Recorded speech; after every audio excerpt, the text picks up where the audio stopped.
Welcome back to Making Connections, the show where a guest and I take a deep dive into a newly released machine video by reacting to it and then overanalyzing it literally frame by frame. In this episode, we're going to be taking a look at 11 Inventions 9 Pendulums by the Invention 11. And again, joining us on the show, we have the Invention 11. Thanks for coming back. Second time in a row, actually third time in a row, because we ran into technical difficulties with this episode. But it's going to be good. It's going to be fun, because we're switching roles this time. We're doing role reversal 5. Yes, indeed. And just like always with Making Connections, I have not seen this video yet. So, to kick things off, I'm going to watch this video for the first time. You ready? Yeah, and not only has Lyle not seen it, but unlike some people, akin Jack of all spades 98 in the community who like to spoil some of their clips beforehand, or some aspects about their clips beforehand, I take pride in the fact that I don't spoil anything about any clip that I make. So the only thing that I actually told Lyle beforehand was the video theme, so he knows nothing about any clip in the video at all. Yeah, I know. The only thing I know to expect is 11 pendulums, but that's about it. So, yeah. Are you ready? It'll be fun. I'm ready. All I right. believe so. Yeah. Ready? Here we go. I'll try to stay silent so you can soak it in. I like the intro. Music's very good. Okay, a nice title animation. Very nice, very smooth. That looks like me. Your theme? Yeah. It does. That looks like a skateboard. Okay, what's gonna go on here? Ah, yeah, okay, yeah. Getting it started with a nice simple one, okay. Ah, very, very cool, very cool. Alright, what's going on here? Oh, okay, I didn't get that one. We'll have to watch that one again. Some kind of, like, retracting mechanism. Okay. Ah! Oh, yes! Yes, that's like, okay, yeah. That's like the same motion I did, but, like, repeated in a row a bunch of times. Oh, that is sexy! That is amazing. Alright, okay, so here's one of these. We got one of these now. Oh, God, what the actual... No! Oh my god! Okay, yeah, you were right when you said you came up with a... I can't... What the heck? I'm actually losing it. Okay. What? No! No! Oh... Okay, a timing trick somehow didn't. Oh my god. Yeah.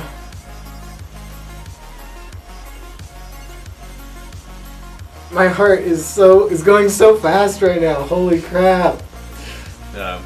Pretty good reaction. Oh my god. I can pick up the pace on talking now. I can make up for my silence, my absence of talking, just like my absence with uploading. Okay, well I don't know which clip that you think people were going to like the most, but I know which one I like the most.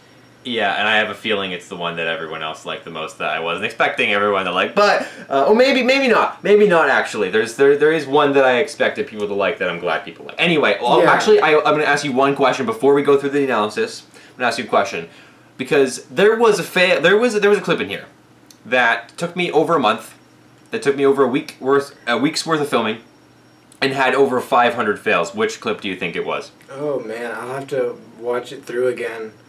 I mean, I'm tempted to just say it's the one that looked the most complicated to me, but I also assume that's probably not the case, because it usually isn't.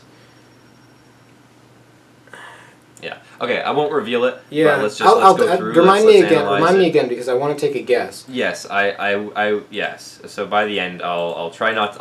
Actually, I don't know. It'll be hard when we get to the clip not to mention it because. There are so many aspects of that clip that hint to that. But let's start off. Let's analyze it. Yeah. So first of all, with the intro, I did something a little bit different here. The music starts playing right as soon as the gears start rotating. Yeah. And the reason I did that is because the music would have sounded off sync. It wouldn't have sounded good if I had started it right at the very beginning. The timing just wouldn't have been right. I do really like that. If it works for future episodes, definitely keep it. I really like how it sort of delays it a little bit. It's like, it's really cool. Really cool. I definitely... Yeah, it's a cool effect. It definitely works for this particular song as well. Yeah, I noticed it and I really liked it. Mm-hmm. Alright, so... Very nice, very nice. And there is a little bit of a delay in like me seeing what frame you're on as well, so I'm also kind of just going through my own, once we actually slow down to frames. like a real frame by frame. Yeah, I'll basically just be talking about the clips as I'm looking at them. Yeah. Okay. So. All right. So we're starting off with intro clip. So obviously. So those are those intro clip. Yeah, those are those wooden dominoes you were talking about. Yeah, this is a new transition. Usually with every 11 Invention episode, I try to do at least one new type of transition, and this was pretty much the one, because I got these new wooden dominoes when my mom went on a cruise at one of the stopping points. I think it was Costa Rica, and then there was like this weird wooden like domino-shaped domino box which had these dominoes in them. So I was like, that's a transition. And it works pretty well. And then obviously the skateboard instead of the usual ball placement, switching things up a little bit. Yeah. But there are no pendulums, so you can unsubscribe if you want. Yeah. Well, luckily it doesn't start yet. All right. Okay. So I noticed here this is your classic, lever ball release that you like to do. Oh yeah, bud. I do that almost every single like track trick clip I make, especially with these ones being that they're so tall, because oftentimes with these massive structures you're going to get a lot of clips that are really high, and then you're going to need to do that type of release mechanism. Yeah, of course. Alright, let's go through. So ball rolls over it in the initial position. That's self-explanatory. Okay. So it hits as a barrier, kind of hits another lever, knocks over. It's like a double lever system, I see, and then it stops. Meanwhile, the other one's falling over. It hits another lever, so that's 3 in a row. That knocks off the domino. That pulls down on... Yeah, so this system is basically a timing system. Okay. I could have had it so that it hit the 2 dominoes at once, obviously, and not had the third lever there, but the third lever is there for timing reasons. Right. And that's because the track needs to swing first before the structure rotates, otherwise it won't work as well. And also another interesting fact about this clip is that if the structure were to rotate the other way, the track would lose its speed. So that's interesting, because I initially wanted to have it rotate the other way. You mean the clip. Rotate clockwise, you mean, as opposed to rotating counterclockwise? I think so, yes. The way it was, or at least the way I had it initially swinging, it was losing its speed instead of gaining speed, whereas with the way it rotates here, it's actually gaining speed when it rotates. Or yeah. Okay, interesting. Let's So continue on here, though. So that doesn't release the... What? Whoa, hold on. That's not the button I wanted to hit. So it doesn't pull down on this like I thought it does. It's pulling out this. Okay. So that domino that releases the release mechanism. Yeah. All right. So then. And then yeah, the track gets released first, so it'll swing back a little bit, and then the structure will So get is pulled. this also pulled by the same domino? This yellow rod? Is the yellow rod pulled by the same domino? No, there's 2 separate dominoes. Remember, the lever hits an ice domino, and then because of the timing. Oh, okay. No, yeah, that's why it's timed, right? Right. That's why there's a third lever I there, like because that. then it'll hit the ice domino. First, the ice domino releases the track because it's a lighter weight, and then the heavier domino, once it goes down on the lever, it'll be a slight delay, and then that'll fall down and pull the untying the knot or whatever, which will pull the structure. So slightly after. How is this fulcrum secured? I mean, I assume it's wrapped around the black rod and then like secured to the table somehow. Yeah, it's just wrapped around. There's like a couple red connectors. Actually, no, I think they're just purple connectors attached to red connectors attached to some like base system, okay. And then you can just rotate along that, and then that's glued to the table. So the actual structure isn't. I also like anything, what you did here. The table. I like what we did here with the hinges too. Although I'm not sure quite what the purpose is really. I don't know what you're referring to. The hinges. I still don't know what you're referring to. Oh, can you see the little circle that's appearing on the screen?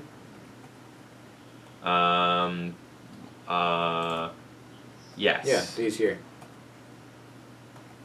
Oh, the hinge like things with those connect pieces. Yeah. That was to keep it from shaking too much. Oh, okay. So just added support. Added support. Added yeah. strengthening. Okay. Yes. All right. Yeah. So the reason I then- couldn't see your circle thing is because I'm like partial watching yours, but also watching my own, so I can see it more clearly. Yeah, I can see why shake. I explain it a little bit better. Yeah, I can already kind of see why shaking would be an issue here. You can kind of. Yeah, and then I also put those like clear domino barriers there to also limit some of the shaking near the end, because sometimes it would lose speed due to the shaking during the testing phase, and that's how I solved that. And then I just put kind of like an instant connection thing near the end to release the Yeah, in a few ways, this kind of reminds me of that clip I made for Dominoes vs. Machines 5, where it's the two ball lifts that are synchronized as they pass each other, because there's like this kind of swinging motion combined with a lateral motion, and anything that's shaking will slow that down. So of course, and also like when I was building this clip, I think I texted you about this, but this is the one clip in the video that like I really like thought of you while I was making it, because it's very your style-esque. Like it looks like something you would build. It's the type of trick that you would think of and that you would build, and it's kind of it's very smooth, and the connection systems seem similar to something you would think of. Absolutely. Yes, I didn't think of it at the time, but now that you mention it, it absolutely is. Yes.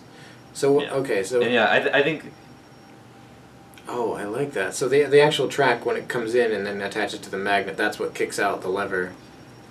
Yeah, there are a lot of magnet connections in this video because pendulums are very, very difficult to control, especially when you have big, massive structures with tracks on the end. And yeah, magnets were utilized a lot, especially in the crazy tricks. So but I think this is a good trick to start off with, because it's it's new, but it's simple. This is what this is exactly what you want in an intro clip. It's something that really introduces the concept. It introduces the concept, but sets the stage for what's to come. Because I can just from watching this. I always strive to create intro clips like this, and also like the starting clip from 11.8. Those type of the ones that kind of set the stage for the video, but also showcase a cool trick. Yeah, but you're right. It's exactly like something that I would make. I'm not sure quite why I hadn't thought of it.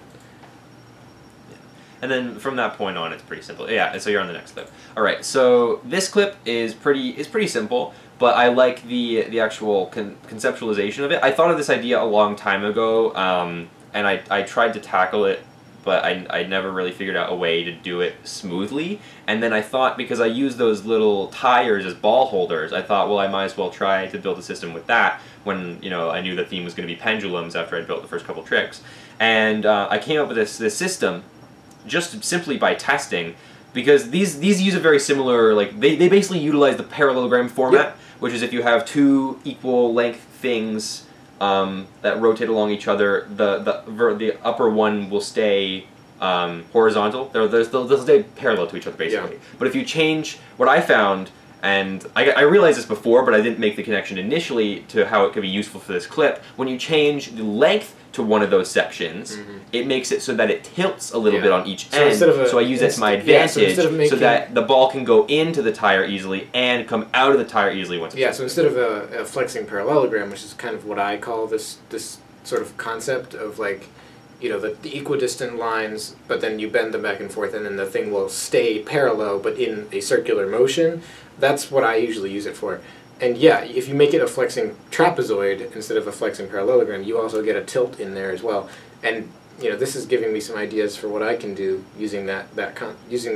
And then also this is another very 11 Inventions-esque type of trick in a sense that the second or third trick is almost always this type of linear format of like three type of structures in a row that do something. Yeah, but it is nice. I was actually just going to say that. It reminds me a lot of the track jumpers. Sure, yeah, it's simple, it's quick, it's nice. It's definitely, I think it's a good second trick. So more magnets, I assume, here. Yeah, definitely more magnets. And that's just magnets for the most part. For this trick, I didn't necessarily need magnets, but it obviously makes it look like a lot cleaner, and then they just kind of stop moving, so you don't have to focus on the ones that aren't doing anything anymore. Yeah, I would even argue that you do need magnets. Because I mean, for that reason alone.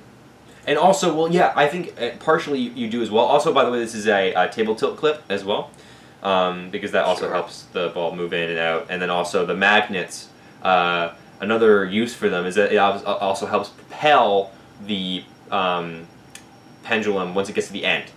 And that way the ball will kind of launch out a little bit. Yeah. A little bit more than usual it would if it wasn't there. That's what I expect. Use. I mean, that's why I said I almost think they're necessary. Mm-hmm. They pretty much are, at least for the way I designed them. Yeah. So, I mean, mechanically, not actually all that difficult, but the timing has to be perfect.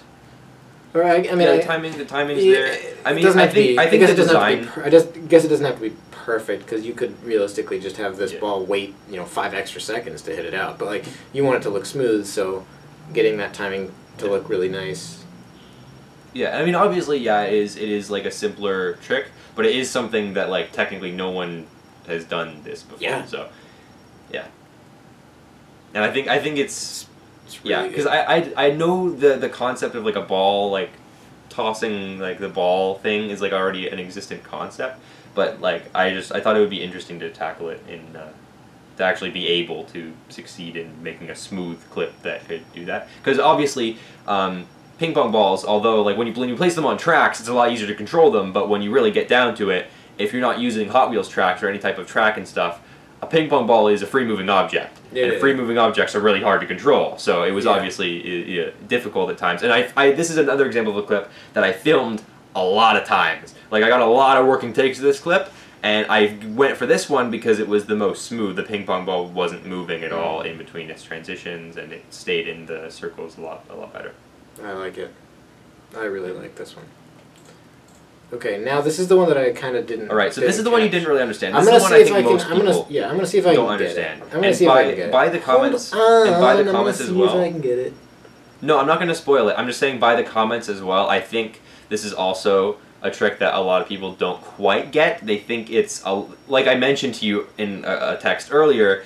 This is the trick that I think ended up less impactful than it could have been. And the reason for it is because it looks like it could be a little less cool than it actually is, but it's difficult to see that because of the string that I use, which is the dental floss string.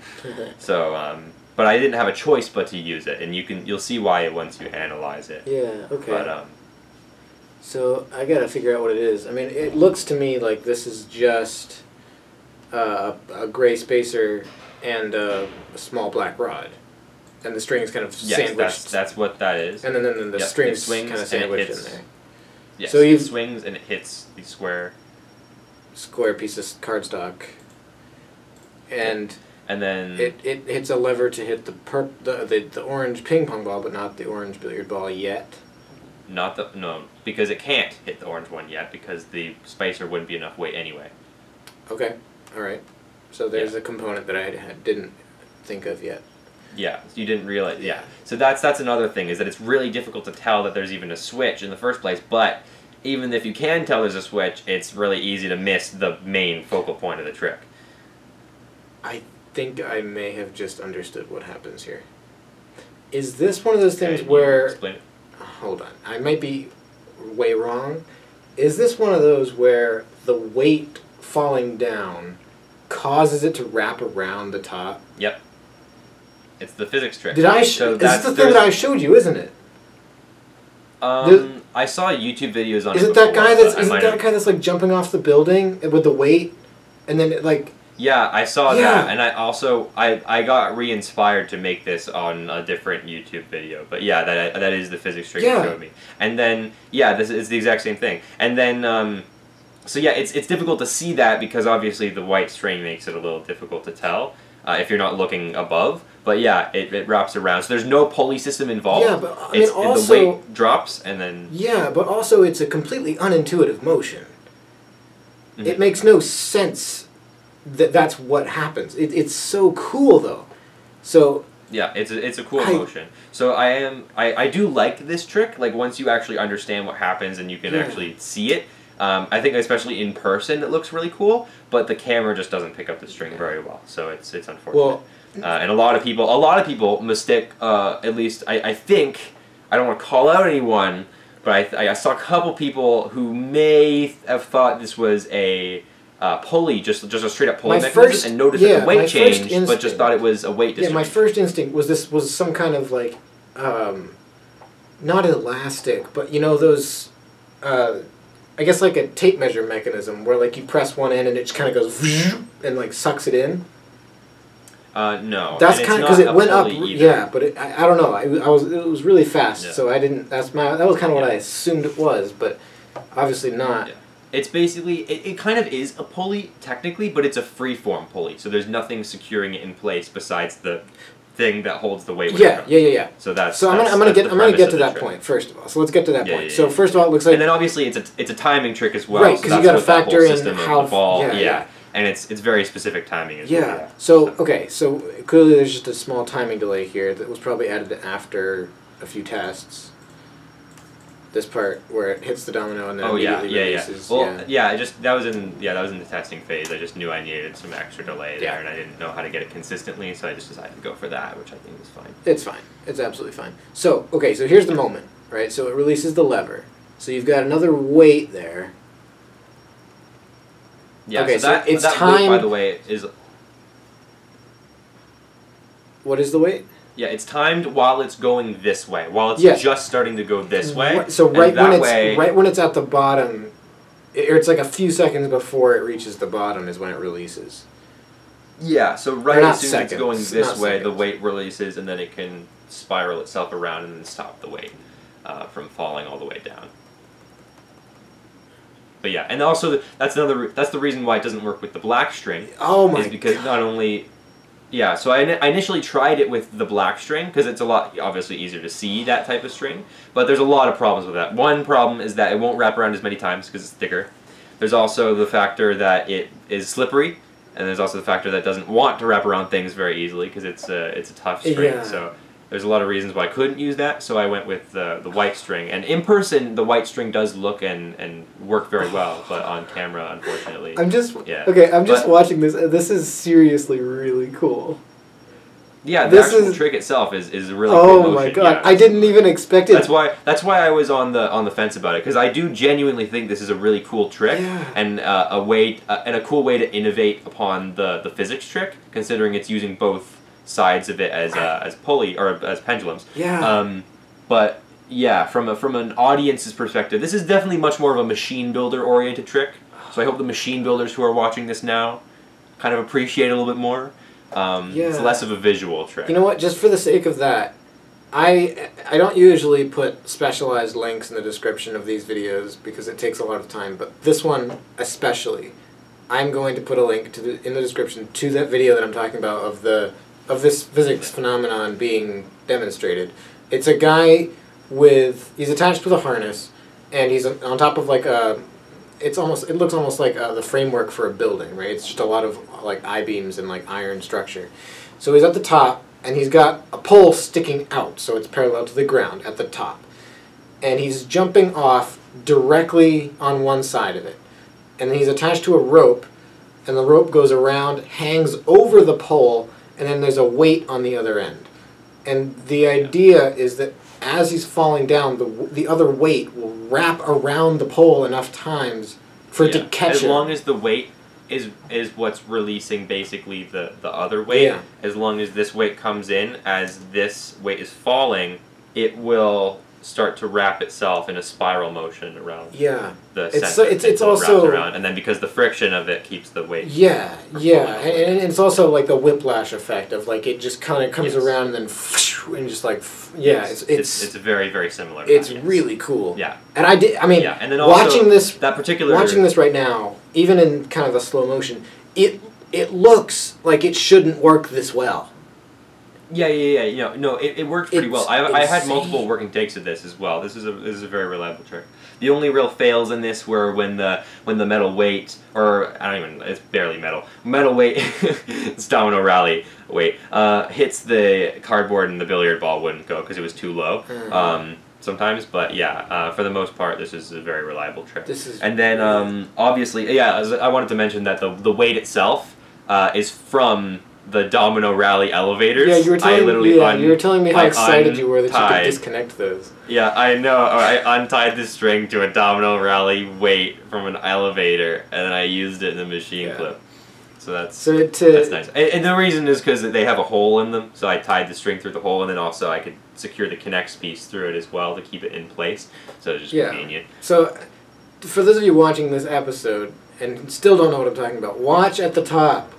It's like this little weight is wrapping around us at a rapid pace. It wraps around the top rod here. Yeah. Look at that. Basically, look at that. Well, all you need to know, if you still don't understand it, all you need to know is that the weight, there's no pulley system involved. The and there's weight nothing, falls, and absolutely, the only thing stopping it is the other weight that wraps itself around the There's rod. nothing to That's catch the only this. thing stopping it from falling. Yes, there's nothing here to catch this. This is... Yeah, that is the... Yeah. Ah, man. This one's really putting in a strong bid for my favorite. And I haven't gotten to the other one. I haven't gotten to the other one that I really, really loved. And I still think there's a few more that you're gonna maybe appreciate a little bit more when we get into some connections. This is gonna be tough. I still think there's. Anyway, yeah. This is gonna be tough to It is a top. good clip though. It's definitely #1 most underrated clip of this video. I can Not tell you. from me. It'll. No, oh, I mean just for the general audience. General I think audience, it's just guaranteed to be but absolutely it's, not it's, for me. Yeah, I appreciate the hell out of this. Yeah. This is, and that's why I didn't. That's why I didn't skip out on including it. I chose to keep it in the video because I knew it was a good clip, regardless of the fact that it might not be understood as well as some of the others. But that's perfectly fine. I think with 11 Inventions, you got to have a good balance of, you know, some clips are more visually centered, and some clips are a little more mechanically centered. With this one, it's a little more mechanically, so it's a little more for the machine builder peaking interests. Whereas for like some clips we'll get into later, they're a little less mechanical. Obviously, I still try to get a balance of both in every single clip, but you know. Yeah. So I mean, just to kind of go over the other basic connections here. So this domino releases the string that connects to the lever up at the top, but also releases this other orange ping pong ball. The timing works out. It's pretty simple. This one releases the weight that tips over the structure, and then the motion of the tipping structure causes the other weight, the heavier weight, to swing forward, hitting the cardstock again, which this time is heavy enough to knock the billiard ball into the tube. Okay. Yep. Joel, that one, I'm thoroughly impressed by that one. Yeah. So this clip is this is actually one of my favorite. I think it's probably my third favorite, just because I like the compactness of it. I managed to fit all the connection systems within that one line, as well as it's a very satisfying motion, and it's a very satisfying like path system. I'm really like path systems in machines. Yeah. And this has a good path to it. So anyway, so you can start off if you want. Yeah, this is definitely that one where you're saying it's supposed to be a one-ball path, but you have to figure out how to get the ball back to do the other path. Exactly. So another thing, all the standard track trick type tricks in this video, and what I mean by that is ball goes down track, track moves, ball goes down track. Every single one of them in this video has a ball reuse. At least I think so. Yeah. I'm pretty sure. Okay, so to start out, another classic lever release over here. Classic lever release over here, okay. And then love them. Yep, and then they all go down each of the 5 individually as normal. Yeah, and also the reason why it goes down them so easily and doesn't shake the tracks is because I actually put strands of hot glue on the purple connects pieces that are holding them back. So that allows it to have more friction, so that the ball can't shake them, because otherwise it'll just fall right off. At the hinges? The tracks will just fall right off. No. At the end of the tracks, where the tracks are being supported, where they eventually get released, they're not hot glued, but there's hot glue there to add friction. Yeah. That's really that's next level. That is really next level. Yeah, I've had to do that. A few times in machines just to make sure. I'm guessing another tilted table. Yes. Yeah. Definitely. I was gonna say, like, this is barely even tilted at all, and it's like I'm gonna just make my way over 5 tracks that are not included. At least the bottom part. I think I sped the bottom part up in the video too, but it is a tilted table. Yeah. Yeah. Okay. So it goes over them normally. Gotcha. But it still works without the table tilt. Like the actual trick works without the table tilt. Yeah. Sure. So okay, comes down, knocks off, or knocks over a lever. Yeah, it just knocks over a domino. Okay, and then that lever, hits a domino. Down. That hits a domino. Yeah, all it does is just it hits a domino, hits a weight, I think. Okay, it's just fine. a metal weight, Sure. and then all that does is release the 5 tracks. Sure. All right. So, this is the double pendulum motion. It is. It shows up. Another thing is when I was making this trick, I actually forgot the double pendulum motion existed. Because when I started making this trick, I kind of didn't really know what I was going to do. I knew I wanted to do this type of format where I had a bunch of tricks or a bunch of tracks synchronized and doing the same thing at the same time so that they don't interlock. But I didn't really know exactly what I wanted to do or how I could fit the pendulum motion into it. So I was playing around with them. And then I just dropped one of them, and then the double pendulum happened again. I was like, "Oh yeah, that exists. Yeah. Guess I'll do that." Because no one's ever done them directly next to each other before. And not with... maybe. And I think there's good reason for that, because it's difficult. It's very difficult to actually get them to not fail here, and not like hit each other somehow, or get that double pendulum motion perfect for every single one of them. I don't think this trick, the double pendulum, has been done with tracks, even just individually, just one of these modules, like this. Yeah. I don't think... I feel like I'm missing something, but it's been done. I mean, I started it, I want to say, with Is It Possible 16, with like the ball grabber thing. Yeah, and then I think Carson did one. Well, he remade that trick. And then Gabe did too, didn't he? Because they both did the same trick. Yeah. They did different tricks for that. No. Oh, right. No. I Okay, remember. yeah, you're right. Yeah. Carson definitely did. Yeah. But then also you did one for coin flipping machine, although it didn't do this exact motion. It went back and then fell back the other way, backwards. Yeah, so like if this was one of them, it went underneath and then kind of stalled out and then flopped over this way. Yeah, so this is the motion itself. The motion is familiar though, but I think the best part about this, in my opinion, is just the synchronization of it and the fact that they all did the same thing at the same time, and then also the fact that I managed to fit those ball stoppers in, or the track stoppers, not ball stoppers. I'm used to saying ball stoppers. They're the track, not track stoppers, but like what are they called again? The speed reducers or whatever. It basically stops the track from shaking when it reaches the ground. When the tracks flip over, they land on those levers down there. That's why they're down there. Which just reduces the speed of the tracks falling at. So it'll, I forget what those are called, but... Alright, so it releases all 5 at the same time. They all come down, they sweep under. Yeah, and they all just barely sweep under. And then also another interesting thing about this, the first and last track, I had to design the way they're formatted so that they wouldn't hit when they sweep under. So that last track, the one on the right side, is at the perfect height so that it just barely sweeps under it. And then the one on the left side obviously has that hole in the middle so that just in case it sweeps under the other side, it won't affect anything. It'll just go through the space. Oh God, I support. didn't even think about that. Because right now it has to like get under here. Yeah. Oh, that's another. Okay, that's cool. And then again, that's part of the too. There's a lot of satisfying things about this clip that make it probably one of my favorites. Just because it's very clean. I could watch that motion all day. That's really really good. And the crazy part about this trick is that it was an improvised clip. I didn't have it planned at all. So that's beautiful. That's actually beautiful. Anyway, and then when the structure that pulls the tracks gets pulled back, that knocks down the billiard ball on the track there. Okay. Yep. When the structure gets pulled back, and then that goes down, hits the weight, and then the weight releases the launcher, and it's the same. I don't know if you can see very clearly. Yes. But you've got it's the same launching system from. Yeah, from the is it or not? Is it possible the from 11i8. The same type of launching mechanism that I used in the crazy flipping track boy, one of the other one, the second one, and it's a reliable way of doing it. The reason why I do that is because of speed reduction, because the launchers launch the balls so fast to the point where not only does the camera barely pick them up, but you can barely pick them up.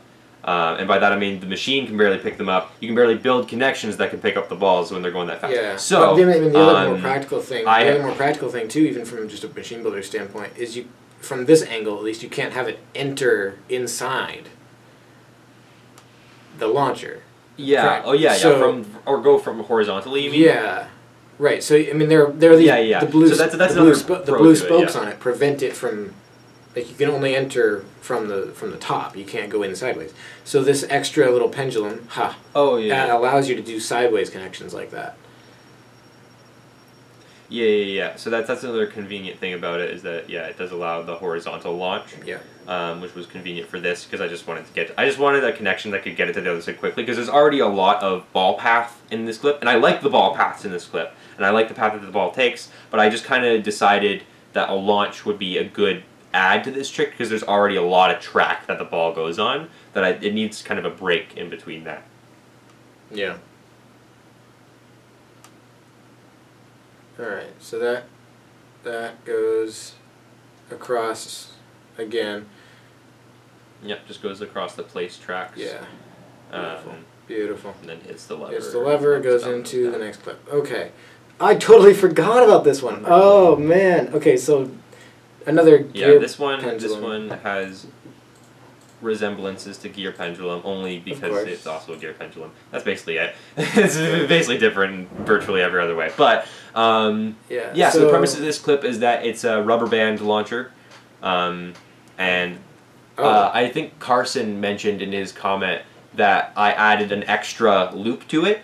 I actually didn't add an extra loop because the loop was that was the planned trick. That was actually the conceptualization for this trick. Was I wanted to have a pendulum, or a gear pendulum specifically, mimic the motion of those like cyclone rides at those amusement parks that go upside down, and just like barely make it upside down and then swing over and then get caught onto another one. And then I did that by using the shifting structures with the gears on either side. Oh, yeah. Alright, okay, hold on. Let me just watch this. Okay, so first thing it does is pulls down on this side, and then pulls up on the lever that's behind it, or in front of it, so it allows it to roll down. Hits another lever, knocks off a weight. That weight, that weight, this domino pulls down on this, which does two things. It releases this lever, which releases the orange ball, but also pulls out, it pulls out the stopper here. Yeah, and then also with that orange ball connection, I know I sent you a picture of this a long time ago, like just kind of a meme picture of the, oh no, I accidentally knocked my domino over on purpose, because the point of that connection is that the block is already leaning against the ball, so that not only, it always will go at the same speed, but also because it gives it that speed boost, so there's two reasons. Yeah. And then obviously the double connection because it's a timing. Yeah, so let's get to the main juicy parts of this. So we've got, I guess, what looks like, I don't know. Oh, okay. So it's a hinge. So they're hinged. So it pulls back on it, and then there's a rubber band looped around here and onto the base. So when it disengages from the gears, the rubber band gives it a little bit of a boost. And then the rubber band comes undone pretty easily because it's just on a purple connector, so it comes off pretty easily. That makes sense.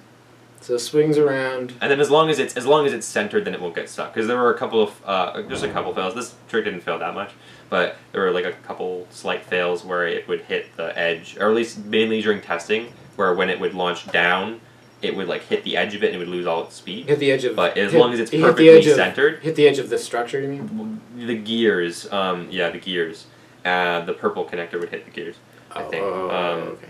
But as long as it's perfectly centered, then it works. So it goes around once. From what I found, anyway. So now we've got the timing here, so that this falls off. That releases this. Okay, and then this just pulls the other gears up, so that when it comes back down, they fall into position. That's really cool. Gears. So also, so it looks like these also push the orange ball into the track. Yeah, when they get pulled up, they push the orange ball onto the track. And then this one, which goes down and just does the other connection. And then that's just a lever. This one also gets pushed up too. Yeah, that gets pushed for convenience because I didn't want the strings attached. I would have had to have it. If I did a string pull with that, I would have had to have the gear like this with the lever and have that get pulled like that instead of getting pushed like that. But gravity wants it to be like this, so it's more convenient to have a lever push it. Sure. Sure. So then this knocks off the weight that pulls this lever, and that's what causes the gears to turn. It lifts up on the stopper, and then the ball rolls down. This one I'm gonna watch again at full speed because this is really, really cool. It's hard to appreciate it fully in slow-mo. It's a very nice, satisfying trick. It's good. Yeah. And it's also nice to see gear pendulums again. We don't get to see them too often. I missed my baby boys. My pendulum boys. Yeah. Yeah, that's really, really, really cool. Yeah, you're right, it barely makes it over the top. It's a really, really satisfying motion. Alright, so here's the one that I just... The next clip we have... Yeah. Okay, here we have Mr. Crazy Frog over here. Yeah, I bet you can't guess which one had 500 fails. Yeah, this is... Can't this guess is it. Okay, yeah. Yeah, this is one when I said I was just going to guess... It's for various... I think I'm going to mention a lot of things about this clip. So, yeah, be ready. There's a lot of insight as to why exactly this has 500 fails. All right. But you can kind of tell already it's a free-form trick. That's a bad sign. Usually, if you're doing it, or I guess free moving is a better way of describing it. So it has an element that is not secured to anything. I don't know, you know, it's just secured to the string. The ball's secured to the string, but it's still a free moving element. So it's really difficult to control. And because once again, I don't know if I mentioned this earlier in the video or not, or earlier in the show. The thing about pendulum tricks is that you have to really be wary about space. Like utilizing space and making room for things and making connections that can fit that pendulum motion in. With a 3D pendulum, it's that, but 10 times harder. Yeah. Because you have to fit it in, especially if it's that type of pendulum. It's really difficult to fit everything in. And with connections as complicated as this, it was tough. Yeah, and I don't really remember much of what actually happens aside from the fact that it like flips up and rotates and all that craziness. But I can already tell you've factored in like, okay, well the launcher has to tilt out of the way for something happening here. It's I can kind of okay. So the ball, let's actually just do this. Let's go through. Let's go through. Go from the beginning. Let's go through. Ball unwinds. Not yet. It doesn't. Not yet. Okay. Well, for me, I started earlier. So this goes down, knocks off the now. weight. The weight pulls back on this lever. Yeah, very simple. And that's just resting against it, and it naturally wants to unwind. So it. This is the grade 1 trick setup. This is the part where people watching are like, I know that, and then the thing happens, and they're like, never mind, I don't know that. Okay, so it unwinds to a certain point. This is the part that's understandable. So it unwinds almost completely, but it hits this. Yeah. Oh nope. It does unwind pretty much completely. Oh, okay. It unwinds it to the point where it unwinds to the point where it has only one more rotation around before it'll be fully off when it's up. Because obviously it needs to be all the way down. When the pendulum is lifted up, it has to have the full length of the string to reach the auto lift. Yeah. So it has to be all the way. Okay, hold on. This is actually kind of brilliant. So hold on. Knocks over the domino and kind of comes to a stop. Yeah. It kind of ball slows down due to that. That's key as well. That's very important. So that why it's filled. Yes, that knocks off a weight. That weight and the weight pulls up the structure, and the structure itself, it's being held back. There's a small Connects red rod that's holding back the structure right now, so it's already being pulled. So as soon as that little lever gets pulled, then the whole structure will be lifted up and then slid at the same time. Obviously, I noticed you've got the rods here. This is the first time I've actually noticed them. I don't know if this is the first time they're... Oh, yeah. Is this the first time they've shown up? Oh, I forgot to mention the first appearance of the rods was an invisible appearance. In clip number 4, the one with the lined up, the synchronized tracks, I used the long metal rod to align them, like, properly. While I was building them, I used the rods to align them, like, well. Ah. Yeah. Okay. So they're useful for more than just in machines. They're useful out of machines too. Anyway, yeah. So this is the first appearance of them being used in the trick, and visible in the trick, and they were quite useful because I don't think I would have been able to do this trick without them. Yes. So you've already got a weight hanging off the table here. It's already hanging. The only thing and it just pulls it back. The only thing stopping it is what? It's just a red connector Oh, rod, this little red, small yes, connector this rod. red thing here. Got it. Okay. Yes. This pulls back on the lever that lifts it out of the, it like disengages, I guess. So now the weight takes over, but okay. Yeah. So basically when this slides, there's three things that happen. So the two that you should be paying attention to right now, basically the two important ones, magnet on the top attaches to the other side so that it locks in place, and then ball goes into the auto lift. Those are the first two. And then because the slider goes all the way across, it also knocks the billiard ball, the blue billiard ball, to the right, down the track for the setup connections. So you've got the auto lift. So those, basically, I guess I can mention this now while I have the chance. That whole sequence was the highest, probably fail count sequence I've ever had in any machine clip ever. And the reason for that is because at least to my knowledge, there is no way to fully know where that ball is going to end up and how to control it. Because keep in mind, every single time I reset this clip, I have to manually, or I use the launcher sometimes too, but I have to manually reset the string, reset the ball, so it's gonna wrap around at a slightly different speed every single time. Yeah. And then also hit the domino at a slightly different angle every single time. So with that slight change, which domino? This one? You're talking this domino? It'll change its trajectory when it's going up. And then obviously, even if the trajectory is right, it's still not guaranteed to go into the auto lift. Yeah. It's only going to go into the auto lift if it wants to, which most of the time it doesn't. And most of the time, I would have these streaks of like fail after fail at like dozens and dozens of fails where the ball wouldn't even go in the direction of the auto lift. Wouldn't even go in the direction of where it needs to be picked up. And there's no way, and I fixed little things, and it's really, really, really hard to know how to make it do that, and I still don't quite know. So that was the biggest issue. There was more stuff that failed a lot in this clip. That was one of the main fails. Also, the magnet latching on was a result of a lot of fails as well. That magnet that latches on when it slides like this. And the reason for that is because it's sliding as it's rotating. And you're talking this magnet, right? The magnet, yeah, I'm talking that magnet. Okay. So sometimes the magnet wouldn't latch on because first of all, it has a lot of force. There's a lot of force being applied when that thing is sliding. So sometimes it would literally like whiplash it backwards. And then other times it just wouldn't connect properly.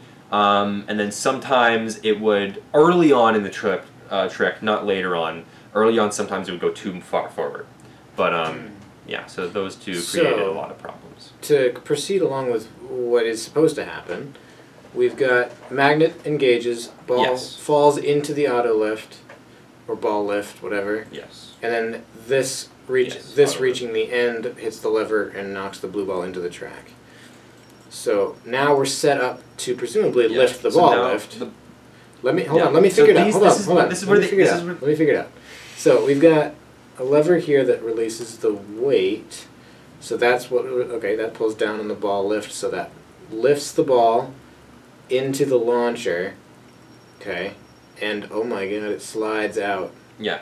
Okay, so this is what I wanted to mention. This is what I was trying to get at. So basically, this is an example of like connections that I had to be smart about. I had to design these like in a very compact way. Otherwise, it would be too cluttered and it'd be too difficult to reset. So I had to come up with a way to do this with just two dominoes, to do these two motions. So basically, both of these dominoes do double tasks using diagonal string pulls. So this first one, they're not dominoes that's pulling it, the dominoes are releasing the weights. The weights do the job. But the weights, using these diagonal string pulls, with this first one, it lifts up the ball because there's a latch next to the auto lift. It's just a domino, just a black domino, that's holding the ball lift back so it can slide all the way up. As soon as it goes up, it becomes unlatched. So then, because it's a diagonal string, it'll pull the rest of it across the slider. The reason why that had to happen is once again because of space. The ball lifts in the way, the ball won't be able to wind back up if the ball lifts in the way. And it has to be completely out of the way. And even if it is out of the way,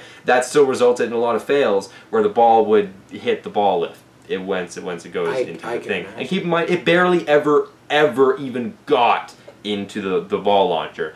So the fact that there was a lot of fails involved with the ball launcher is a pretty, given reason as to why there were too many plus too many fails with this clip. Oh my god.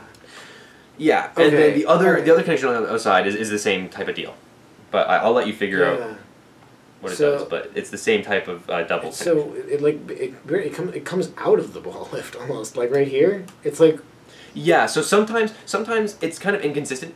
Sometimes based on the way the ball lands and based on how much string I let loose on that one system, because obviously I can choose where the knot goes in the string and where it gets untied, just depending on how far that weight goes to pull it. Sometimes the ball will be on the outside edges as it's being lifted up, and sometimes it'll be on the inside edges. Regardless, it pretty much always goes into the thing as long as it's in the ball lift, then it'll go into the launcher.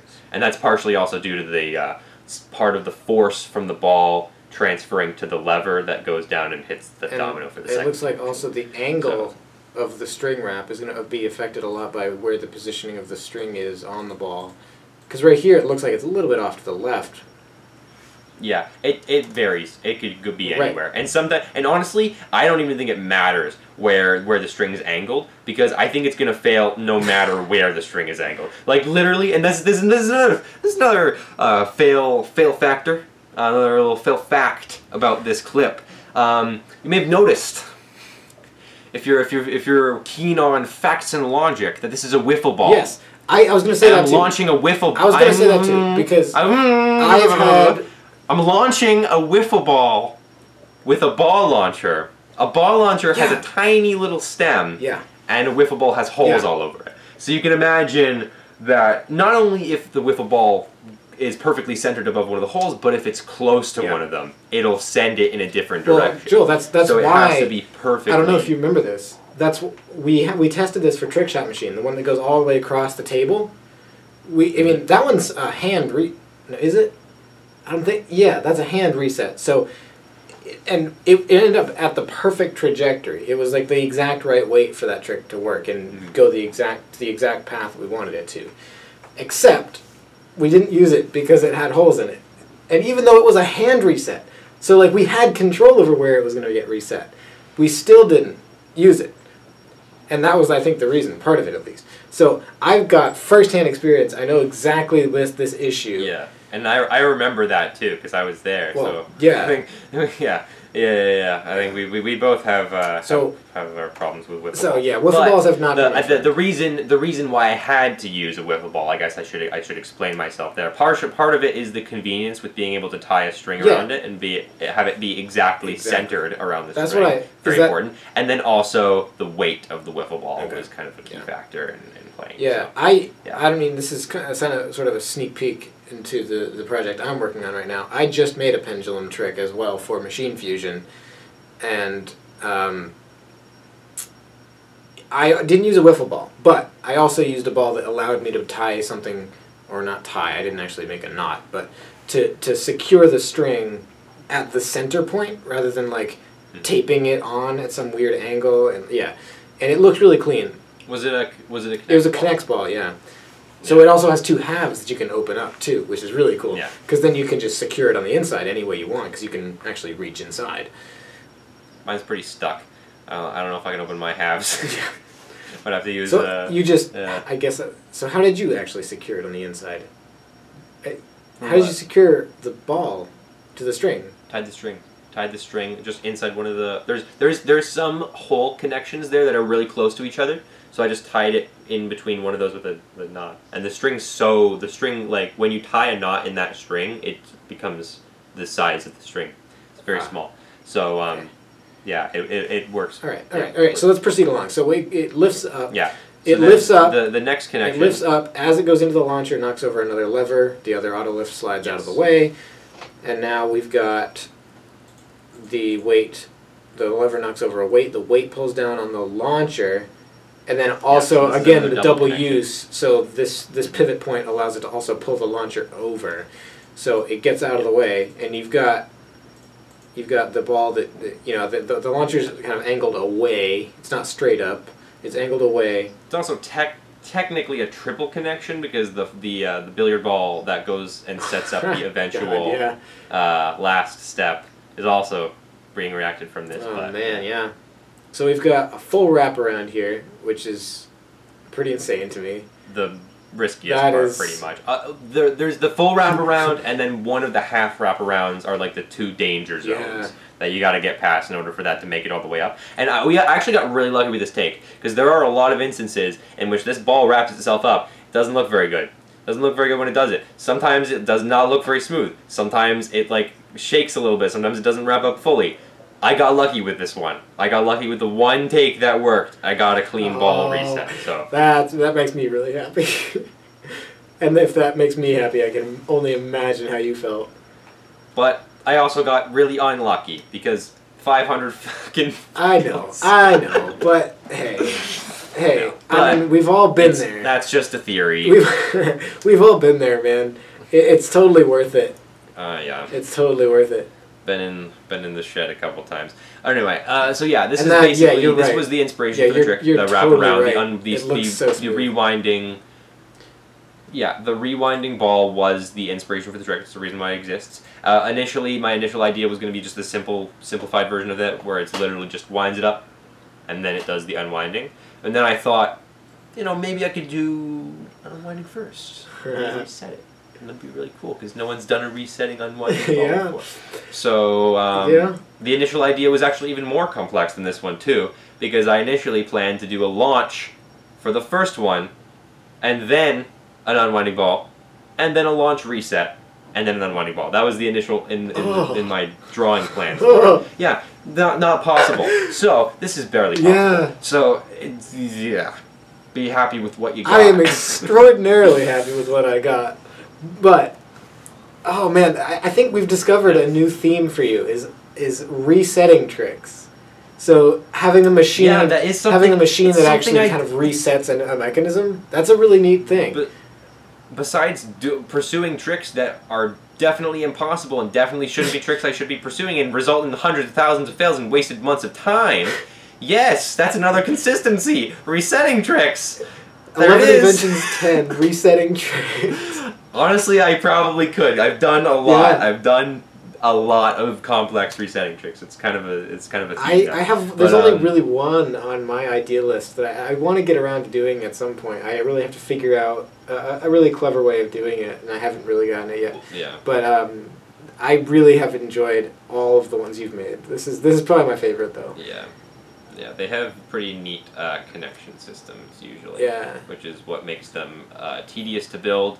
Fun to watch. This is so really fun. So we've got anyway, it kind of just billiard ball goes rips down. apart the magnets. Okay, well I guess it knocks off a weight. The weight pulls down on this lever, and the lever. Yeah, and obviously there's the little black rods on the side there to slow the billiard ball down, and it goes down. Yeah, okay, yeah. The domino falls onto the weight, and then the lever releases. What you don't see is that actually I want you to guess. How much weight do you think is being pulled down on this long lever here? Okay. Also, by the way, a fun fact about this lever, I used another one of your metal rods. You can kind of see it. Oh. To make it straight. Yeah. Make it a straight lever. Yeah. See, that's another perfectly valid use of these things. I really like that. Mm-hmm. Yeah. Yeah, there are a lot of very useful. I've been very useful. Very. By the way, yeah. For those of you who don't actually know, you may have seen in some of my previous videos these black rods that are about a foot or so long. They're thin, but they're really sturdy and perfectly straight. They work pretty well with Connects. They're compatible with Connects in a lot of good ways. And originally for me, they were just the rods from a drawer, actually the desk that I used to build on. And you'd put them in the drawers, and you'd have those like file folders with the, little hooks on the end, and you'd put them onto the rods, and then you'd have the file folders that would be suspended on the rods, right? What I used them for is just I used them for machines. And then Joel was like, I need those. Those are really useful. Can I have my own? And I got lucky enough to find some of the same diameter metal pieces, metal stock, basically. I cut them up into the same length segments, and actually I made some longer ones and some shorter ones, and I just sent them off. So Joel now has 6 of them. There are 4 shorter and then 2 longer ones. Yeah, so I asked for, I forget did I ask for them, or did you just send them? Oh man, I forget. I feel like you just had the opportunity to make them, and then maybe you showed them, and then I was like, I don't remember exactly why you wanted them. but either I asked you if you wanted them, or you said to me that you wanted them. But yeah, in any event, I sent 6 of them to Joel. He now has 2 long and 4 short. And apparently they've been extraordinarily useful. Very, yeah. I've been wanting to use long metal connects-based rods since I found out they existed back in ISM 2015. And there was only like the 2, and they're the bad ones. These are better because they work at any. You can attach connects to them at literally any point, and then you can put sliders in them at any point. And Yeah, then, the one thing that is a little bit of a drawback with connects.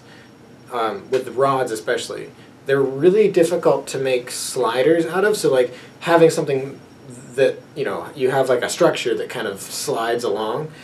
The longest rod that Connects makes, aside from the metal ones that can only be found with the Ferris wheel set, and there's only 1 in that set, the longest rod that they make is, this long. You can actually see it right now on the clip, the black right, ones. well, okay, yeah, exactly. Yeah. It's this length here, this length from the yellow one to the red one. That's not super long, and especially if your structure, takes up a good bit of room, you can only slide it like maybe an inch or 2, which is oftentimes not enough. So, and then to talk about the other issue with Connects rods is they're the same diameter as as the hole in the Connects pieces. So oftentimes when you have a structure that has to slide along, not only does it not go long enough, it also, there's a lot of friction because the holes are basically the same size. These metal rods solve both of those issues because they are smooth, so first of all, no friction, or it eliminates a lot of friction, but they're also smaller diameter, so you've got both of those benefits. But also they are, I have a 20-inch one, or we both do now. We have both. We have a 20-inch one, and then there's a 13-inch one, I think. So you can really, as you can see, here, you can make this entire structure move. Yeah, and I mean, there's also the benefit of the fact that you can place the Connects along anywhere along the metal rod because it's consistent with where you can place stuff. Yeah, and like this motion here of this module here, this base kind of sliding along the table like that. That's not possible with Connects rods because the longest one, like we said, is this long. It would never be able to. You'd never be able to make that work. Yeah. So what these rods allow you to do is get away with motions like that. Mm-hmm. And I've used them several times. And they are metal, right? So they're really strong. So you can also use them as reinforcements like this to keep something straight. Yeah, and also straight because you can use them for aligners as well. Yeah. When you're making a lot of the linear and like the parallel type machine tricks that I do, I tend to do that format a lot. It's very, very useful because I like building those types of tricks, but it's a lot more fun to build them when I actually have a base for keeping everything straight. Yeah. Yeah, and it's not perfect, but you can also kind of snap the Connects pieces onto them a little bit. It looks like it also looks like that's what you did to hold these. That's what I pretty much always do. Yeah. Yeah. I think you'll see that again in another clip. Yeah. I'm pretty sure. Anyway, yeah. So the lever gets pulled down, and I just want you to guess how much weight do you think was required to do that? Oh god, multiple wrenches. Yeah. Basically, the heaviest weight in this entire clip. And that's actually surprising. It was a mess. Really yeah, surprising. And the reason for that isn't because it's not because it's just enough to go with the magnet. It has to be enough to it has to be enough to not just tilt it, propel it all the way over until the weight is heavier on the other side, which is a long distance. And it took me a lot of adding weights to realize what the min weight would needed to be. Min weight. Yeah. Oh man, so we're in the closing stretches here. It tips over, engages with the magnet again. This is all the simple stuff. And then it just does there's 2 magnets here to keep it. The reason why there's a magnet on the ground and a magnet on the floor, but you don't see what the magnet on the ground's connecting to. I have these little small metal X's and O's that are from like the sculptor building kit. They're just metal things, and I attach them to a lot of stuff. You're going to see it in a future clip as well. I just glued that to the white piece. But yeah, it's just 2 magnets, and the reason why I have 2 is because I wanted extra security there, both on the base and on the top, because if I don't have it on both, then it's going to shake on one of them when the ball's going around or when it lands. Sure. So I'm going to watch this again at full speed if I can. I actually deleted the clip. But yeah, and then I also used a Sir Gave-A-Lot G-ball at the end due to and a lot games wishes. G guy's ball. That is another new transition, even though it's another Whoa. ping pong. I guess the domino line was another new domino. Anyway, whatever. It's new enough. Yeah. Similar to how in... Wait, did I use the Spice Ball? I used the Spice Ball in 11i7. Anyway, yeah. Right, are you done watching the clip again, dummy? Adobe Premiere was just doing a big old glitch, as you can probably A dummy premiere? A dummy Premiere. More like? Okay. I'm ready to move on. So this with one, my life. Moving on. this one, I barely recovered. I barely recovered from the last one. Yeah. And you hit me with this. I had a feeling. Literally everyone is saying this one. Not everyone. A selective amount of people are saying that this is their favorite. The thing about this is that the reason why that surprised me is guess when I built this clip. Was this the last one you made, or was this the first one? No. First one. First Literally one? made this the day after the Austin McConnell video came out. And the reason why... I do genuinely really like this clip. It's just that this motion, to me personally, isn't as impressive as a couple of other motions in this video. But I do genuinely like it. But, interesting thing about this clip, interesting history fact, fail fact, not a fail fact, is that this idea I initially conceptualized for 11i5, and I forgot about it. How would this have worked as a wall trick? Because it was initially conceptualized to be 2D, not a 3D trick. I forget exactly how. I had it mapped out in my notes, but then I looked back in my notes, and I saw the base drawing for this trick, and I was like, why don't I just make that a Hot Wheels track? And that's essentially like a pendulum motion too. So it basically worked. It fit together really well. It kind of looks. And I think this was before I knew for sure it was going to be pendulums. I think when I made this clip, I was between but when I made this clip, I was between launching tricks and pendulums. By the way.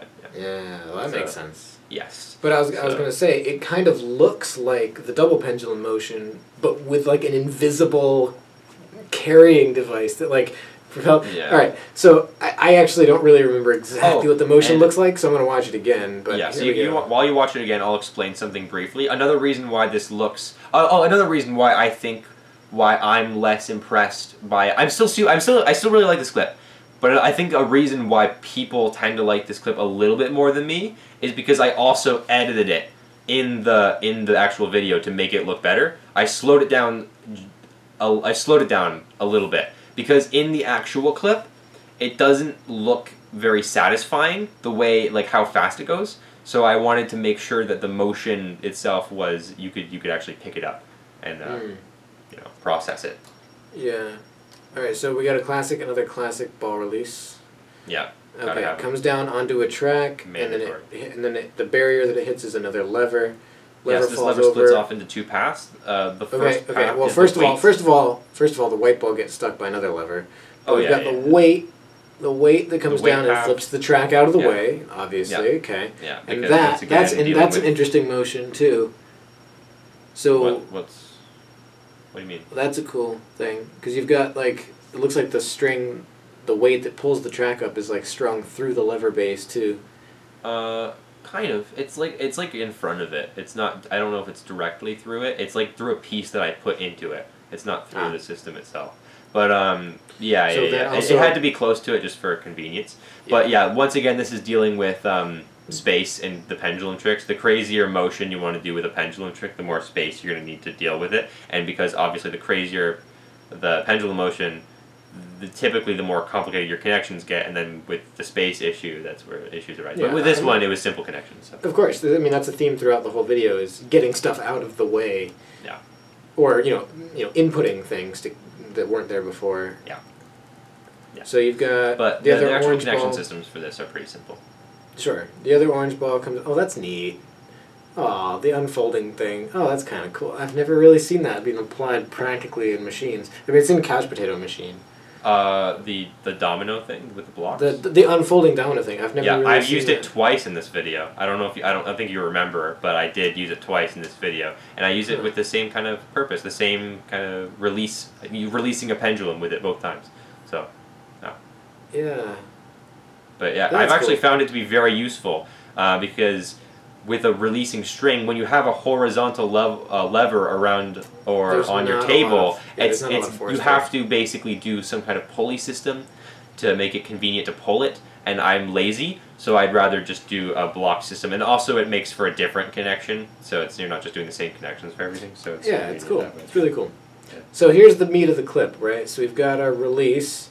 Yeah. It swings underneath, disengages. Yeah. So the reason it disengages is because it's not really. It's not really It's barely engaged even at engaged all. in the first place, and the reason there's slopes where it is engaged So it is because disengages later, that basically controls where it falls off. So Yeah, that's part of the issue with, once again, a free moving trick. This is a free moving trick, so it had quite a few fails. I think it definitely had I think it had around 30 fails, which doesn't sound that bad, but it was worse when I was actually filming it. But and also the actual trick itself doesn't.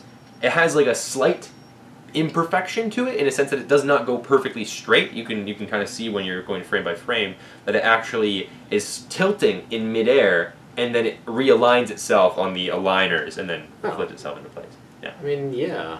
I mean, that's why it's designed that way, though. Oh yeah. I know. I'm just saying that's why I put it in quotes. It's like, yeah. But you expect it to go straight, but it tilts in midair. Anyway. Yeah, it's fine.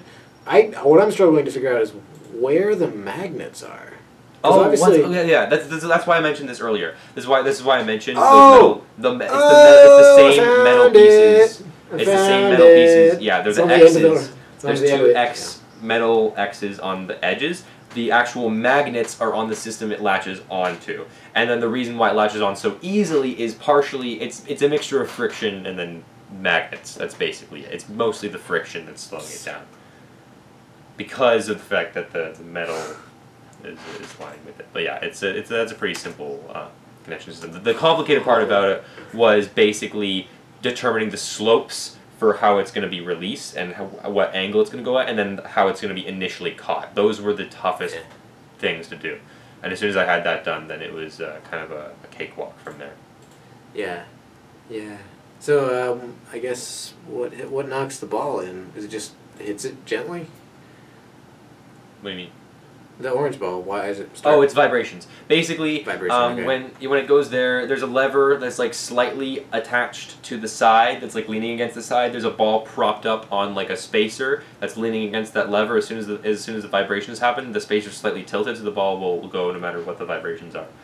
Ah, okay. Yeah. So then you've got ball releases, the old lever. This thing, like have it roll across a Connects piece because the track's just not long enough. Yeah, I just didn't feel like cutting a new track. Like the thing is with those black tracks is the thing is with my orange tracks, I have like unlimited orange tracks. I don't have unlimited black tracks. I have a lot of them. I have a lot of them. I have a lot of different sizes. I have almost every single size black track that I need. Every once in a while, I have one that isn't quite black. So you know what? Screw it. I like this. It's just kind of funny. Yeah. It doesn't seem. It seems a little out of character for you, honestly. I would expect you to like, I mean, make something else. it's still parallel. It's still connected properly. It still looks good. So. That's funny. I think it's funny. Oh, okay. Plus, it's also convenient just connecting it through a Connects piece instead of gluing the track ends. Yeah. No, I'm not saying I wouldn't do it because I probably. Oh, and also would. it's not just connected to the edge of the Connects piece. There's like a black rod in that thing too, by the way, that the track is on top of. Yeah. And then Yeah. Okay. So knocks off a domino. Top of the lever pushes the other. What's that ball? Oh, it's a bit. It's a billiard ball. All right. It must be white. The ball. Make sure that the ball is white.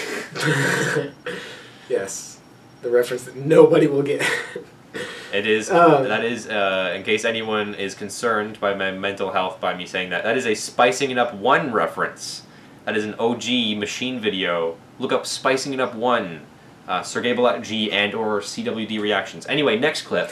So this is the billiard ball comes in, and I'm like, no, I don't want to use that white billiard ball. I'm going to use the 8-ball instead. So I'm going to use a connection. Because you know what? Screw it. I already started with the connection, but I want to fix it anyway. No, actually, the reason why I did that is because when the slider comes in, if I put a track there, the slider would hit the track, and then the thing would get stuck. That last blue pendulum would get stuck along the slider because it wouldn't go far enough because the track would be in the way. So I had to put a connection that would connect 2 tracks together because I needed room for that slider to fit in, and it just barely fits in like a puzzle piece into that section when it comes down. Yeah. Anyway, that's when it comes down in the future. Yeah, so this is the double pendulum effect, except similar.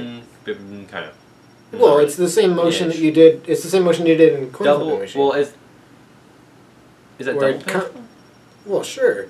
I mean, well, what I mean is that it's more like because it's more like pendulum plus domino motion. Well, what I mean is that there's a hinge here and a hinge here. Yeah, so it's like pendulum with extra hinge. It's not like a double pendulum is the track trick one. That's like we're getting there. We're getting there. We're getting to my favorite trick. Okay, we're getting there eventually. I freaked out when I saw that one. Yeah, we're not there yet. We're gonna get there though. That we're gonna get there. May or may not be my favorite trick. Anyway. Okay, but point is, this is the same motion that you did for coin flipping machine. Where this is the same motion I did for chain reaction machine 1. Sorry, I had a ball going down a track. Yes. Yeah, but then it flips and then kind of flops over the other way. Flip flop. But this is 8 of them. Yes, it is. This is 8 of them in alternating directions. That offset. is once again using that kind of format where you take a trick that already kind of exists or already does exist basically, but it's not really commonly used, and you put it into some type of system that does a whole bunch of them, either synchronized or in a wave pattern or in a crossing pattern. I do this all the time because it looks really cool. Yeah. And I also really like making these types of tricks. They're really fun to make. They're really fun to build. I'll be honest. Because it's very repetitive. It feels almost as if you're building like a Lego kit, if that makes any sense. Because as soon as you build one module, you're just copying that module, and you're just making a whole bunch of them. This is the one you were talking about with me when you're saying that, I just have to repeat the same module. Yeah, it's literally just repeating the same module. So it's like building a little mini army of machines, and then I don't build stuff like this very often. Yeah, it's kind of, I don't know, it's a bit of a niche thing within the machine community, the more visual centered tricks, I guess. But I like making them every once in a while. I think that it's good to shake things up a bit. Absolutely. I mean, this is really cool. No.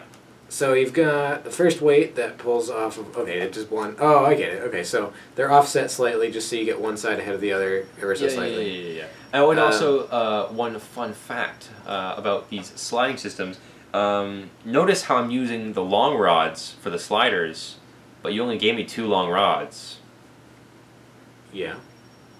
So I had to use a wheel on the other side of the sliders. The sliders have a wheel on one side of them each. So it's half wheel, it's half car, half slider. And I love the design. I actually have footage of it on my phone, but I really like the design of it. Yeah, it's half car, half slider. Oh. So I thought I was picturing for some reason the wheel rolling against the rod, but it's rolling against the table. Nope. Got it. Nope. So there's just a wheel here. It's just, rolling against it. I like that. Which actually reduces the friction of it too, but that was problematic. I actually had to increase more friction, and by doing that, and to do that, I actually had another weight off the other side of the table, which is just a domino, and that's why that black rod or the black string, when the weight gets pulled, stays there. It continues on because there's a weight on the other side that's counterweighting it. That's also how I adjusted the speed to make them both the same speed. Ah, clever. So getting back to the main motion here, the sliders are diagonally angled so that as it comes forward, it knocks out each of the poles here that hold up the rest of the structures. And then you've got the double pendulum effect, so each one comes in offsetting, alternating sides. Yep. Yeah, and then the tricky. I mean, basically, the reason why they go together so easily, it's not quite as it seems, because they don't normally, but because the table's on a tilt, once again, this is obviously a tilt table trick because the ball has to go from one side to the other side of the table, and there's no height difference in where the ball's going. But because of that, it means that when the pendulums come in one by one, it's kind of swinging slightly towards the front of the table and then resetting back. And then the second one is doing the same thing. The third one is doing the same thing. So it gives each one a bit of room. So the only real difficult one to get in is the last one. The last one sometimes gets stuck in different places. It's the most unpredictable one. But that's the real subtlety right there. Yeah, so that makes the real challenge of this clip basically getting them to go one by one. So that means that both sides of the sliders have to be the same speed, and they both have to be released at the same time, or at the exact right time. And then, of course, just the general aesthetic of the offsetting colors, so good. Yeah, really good. And that also brings the point that I had multiple working takes of this clip as well. I think there's a couple clips that we skipped past that I didn't mention this. A lot of clips in this video I got multiple working takes of because perfectionism goes too far. Yeah, this is a good example of that where I had a lot of working takes of this, but I only had the one take where they went one by one. Yeah. All right. So string pull connection. Okay. So here's the double pendulum, the real double pendulum. Oh, okay, you're done. Okay. Well, yeah. I was gonna say. Oh, you want to say something else? No, Go ahead. I don't want to say anything else. Okay. All right, double pendulum. So this I will say this is the one that I would have guessed had 500 fails. That's funny because it actually had one.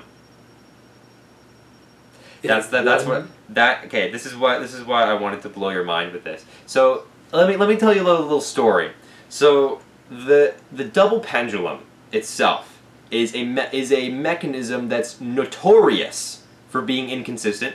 It's notorious for literally being a mechanism that's supposed to be random. It's supposed to have random motions. It's like the one thing that you use to demonstrate. I found out there are consistencies within the double pendulum mechanism, and I knew I wanted to do something regarding a double pendulum. I didn't know how I was going to do it. I was just inspired by the crazy motions of the double pendulum. I was like, I gotta find a way to make this consistent. If I release this from a certain point, there's gotta be a way I can get some crazy motion to happen with some kind of consistency. And so I tested it out, and I eventually came to the conclusion that there are a few ways you can do a double pendulum and get a consistent motion out of it. So then the question was, how do I do a trap trick with this? Well, I found that one of the motions, once I get the weight even, where the first pendulum has more weight than the second, so that the second one can flip more easily, what I found is that when you drop it from that specific position, it'll pretty much always do the double flip. It'll go over, flip once, go over, flip again, and then that last flip will send it into a swing, which will launch it, propel itself like a kick right out and reach just a little bit further than the initial spin. And I got that to work pretty consistently. I mean, I knew that you could kind of predict it a little bit. Like I've seen demonstrations of someone, showing or like a simulation of the double pendulum effect, where they start in almost the same position, and then you can sort of see the process as they just completely fall into chaos. Mm-hmm. But, the first few seconds of the motion, they line up pretty well. Yes. So I can see where this would be relatively consistent, at least for, the time that it takes to do this motion. The first few swings are probably, are consistent enough to make this trick work. Mm-hmm. So, I guess now that I think about it, I guess it's not as surprising. But still, it's a little bit shocking because it's literally the one. If you were to pick any physics demonstration about like the butterfly effect or entropy in the universe, like this is the thing you go to. The double pendulum is the demonstration for that concept. Yeah. So to be able to control it this way, the fact that it was definitely an eye opener for me because this was the second trick I actually built for this video, and it was literally, I was not going into it anticipating to really get much consistency out of it. I was just kind of going in to test it out because it looked really cool. And then when I found out that there were like a lot of like pretty simple ways you can get consistencies out of a double pendulum, it was pretty crazy. And then obviously, this is my favorite trick. It's not just my favorite trick because of the realization and because of the fact that it's a double pendulum that's consistent. It's because of the motion. I love the motion for this trick. We haven't actually gotten there yet. So let's get to that motion. So first thing that happens is it just pulls a string to release the first ball across the track in the initial position. It falls into the middle section that kind of catches it, goes into it looks like it's going to be obviously a ball lift because you've got the whole resetting track paths, of course. I have to do a ball reuse, otherwise it's lame. So as it goes in, knocks over a lever that knocks over the domino, Yeah, that, so that does two a couple things. of things. Yeah, Hold it just on. does. So it's basically the same kind of format to the trick that you really, the trapeze track is what I call the track that lashes onto the thing again. That I'll just be calling it that from now on to simplify it. Which one? Which one? The one that the track that goes free form, the track that goes free moving. Oh, track. Okay, from this video. From this video. I call it the trapeze track, so I'm just gonna be calling it that from now on. This is a similar format to that in a sense that I just had to there's one track there initially that the ball goes down, goes into a track. That track gets lifted up for space for the thing to move. Oh, sure. That I get. So what we have to figure out now is this one releases first. The initial one is the inside, then collapses against the other lever and comes to a stop. Okay. Yeah, that's That's important. And I'm interested in figuring out. I'm interested in figuring out how this support is so sturdy.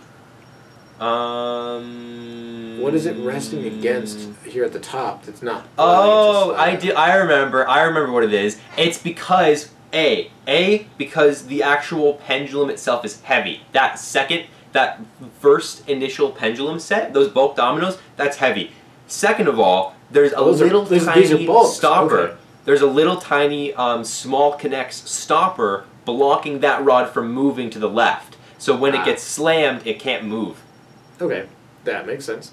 Yeah. So, and as that happens, it knocks the other billiard ball into its track as the lever pulls out, so that comes down, knocks over the weight, presumably to knock out the second lever. Okay, here's our big boy. Here's our motion. So we start in this L shape, sort of. Yeah, we start in this comes down, very oddly specific formation. And then it kind of swings out again. Yeah, so this is what's actually giving it the motion because it's very heavy. Hold on. So it inverts. It inverts a little bit. It inverts because the top is heavier, so it's transferring all of its energy into the smaller one, which is much lighter, so it does a big flip O, and then because the lighter one can carry the other one over, because while the lighter one is flipping over to the other side, it wants to go to the left, but so does the other one, because the other one just lost its energy, so now it's trying to go to the left. So it does basically the exact same thing. So they meet at basically a straight point right in the middle. Yeah, yeah. So then they invert again. So it kind of mirrors itself, and then in that last motion, it kind of swings and kicks itself onto the magnet because it can reach it now. Oh man, that is... And yeah, I got 2 working takes of this clip. The other one, the motion of the double pendulum, I think was like slightly smoother than the other one. It's basically the exact same thing. It's slightly smoother mainly because it doesn't like nick the magnet's track doesn't move when it does the swing the first time in the other clip. But the only reason why it moves in this one is because it's not actually touching it. It's just the magnets want to connect and they can't because they're So what was the reason you went with this one? What was the reason you went with this one over the other one? Because of the way the ball drops initially, and the other one, when that ball drops into the middle track, it like shakes a bunch, and it looks kind of ugly. And then this one just kind of falls in and goes straight down. So it was a matter of do you want this to shake or do you want the ball to shake? Really? Yeah, basically. But either one, they both work perfectly, so it's not a big deal at all. Like the creme de la crop is the motion. Creme de la crop. Yeah, that's all you really got to care about. And then obviously the auto lift, the ball lift connection, obviously, you know, more of those. I can see why this is your favorite. Yeah, it's basically everything I like about machines. It's like it's a new kind of innovative, very innovative mechanism, and then also a very, very cool new motion. So. It's kind of expanding on something that we've already seen too, which is, you know, the concept of a pendulum is not something that's new. I mean, the earliest, one of the earliest machine tricks that exists is like the weight at the top that kicks the ball uphill, the uphill ball kicker. Like, I mean, that's a pendulum trick if I've ever seen one. So it's not like. And, you know, you could even make the argument that a regular old ball lift is a pendulum, but I mean, let's not go there. The point is, like, the double pendulum, even the double pendulum is something that people have seen before. I mean, it's been around since I kind of accidentally pioneered it with the weird ball pickup and deposit trick. But after that, like, you know, you've definitely carried the torch from there. This This is some pretty nuts stuff, man. Yeah, it's very... I initially planned this trick, believe it or not, to be the last clip of the video, which is why I think I texted you earlier saying I think the last clip's going to be your favorite clip, because it's my favorite clip. That was before I made the ring launcher, which is coming up soon. But yeah, right here. Yeah. So this one's the last one, partially for convenience with the transition. I think that's mainly it. I wanted it to be one of the last clips based on its design, but I finished this clip yesterday at 1 in the morning, and then edited the video until 5 a.m. Yeah, so I built the clip in 2 days, which typically this type of trick takes me like 4 or 5 days. So it was, but it did end up like clean enough. I think it's like it's all in its proper positions and stuff like that. And obviously the fact that it even works perfectly is like. Well, yeah. So this is the one that you were talking about where you wanted to do like an inverted pendulum where the bottom is heavier, right? Or something like that, where you said that. No, I think that was something different. Something I might have been different. talking to you about inverted pendulums. I might have been mentioning, because I know in 11i8 I have the wishy-washy windshield wipers clip with the inverted. Oh. I don't know if I did any inverted ones in this video. I might have, but this isn't that idea. This is an idea I actually had basically since I knew I was doing pendulums. I wanted to do this trick, and it's a very there are certainly a lot of. I think the most impressive part of this trick is the trick shot aspect to it. Like when you actually take into account all of the variables that would have to go right for this to take place and for this to be possible, which I guess I'll explain as we get into the trick. The actual trick becomes very, very impressive. But so let's do this. So we've got the first ball that comes down that knocks the lever and gets stopped. Okay, so it's going to get used later, obviously. Yeah, it's going to be used. So knocks off a weight. Knocks off a weight that is perfectly timed so that it pushes each of the billiard balls into their own respective tracks at the exact same time. Yes. They reach the end at the exact same time. Yes, queen. And they oh god. And they okay. All right. So then, man. So there's a couple things going on here. So one is the reason. Whoa. Okay. So I just noticed. Okay. What did you just notice? They are ever so slightly offset. This one goes slightly before this one. Is that intentional? That's what I was just about to get at before you interrupted me. Is that intentional, Joe? Is that intentional? That's what I'm going to get to. So the reason why I designed it like this is because you notice that the string is... Okay, this is difficult to explain because it's almost as if I'm explaining why I built this intentionally lazily, but it's not really lazily built. It's like something how you would typically build it, but okay, how am I even going to explain this? Okay, so I can explain it for you. The actual release mechanism, I'll just explain it for one of them. There's two sides to it. If you just push down, like let's say you push down on one of those blue rods on that is stopping it from going all the way back. If you push down on just one of them, that side of it would go forward first before the other side. Because there isn't anything keeping it straight necessarily. It's kind of wobbly-ish. Yeah. But it does move as one unit. It's just not fully secured, and that's intentional. So the reason why I have the string slightly to the front of the end of the table side of it is so that it does a slight wave, which is just enough to send the three in the correct order that they need to go in through with the ball. Yeah. And ever so slight offset is just enough, because obviously the launch is really fast. Yeah, the launch is very fast. Even when slowed down, you can barely see it, and that's also I mentioned earlier with the when you launch a ball straight up with the launcher, you need a friction diffuser, which I use. I'll mention that after once we get to it, but so that knocks that one off. Yeah, and then obviously the rings trigger the actual motion because I wanted the rings to have a purpose. So the first ring triggers the actual motion to happen, which basically happens as soon as the first ring gets back, the ball will launch. The consistent part about this, so I will say I did get extremely lucky that this even worked by 1:30 a.m. I was filming this for about 3.5 hours, I think. I was literally just about to give up too and like delay this video by another day, straight up. I'm not even kidding you, and it just happened to work like on one of the last takes. And I literally like kneeled down and like almost screamed, but I think my parents were sleeping, so I didn't fully scream. I was just like, my jaw was literally dropped because I was like, this is a trick I genuinely didn't even think was possible while I was doing it.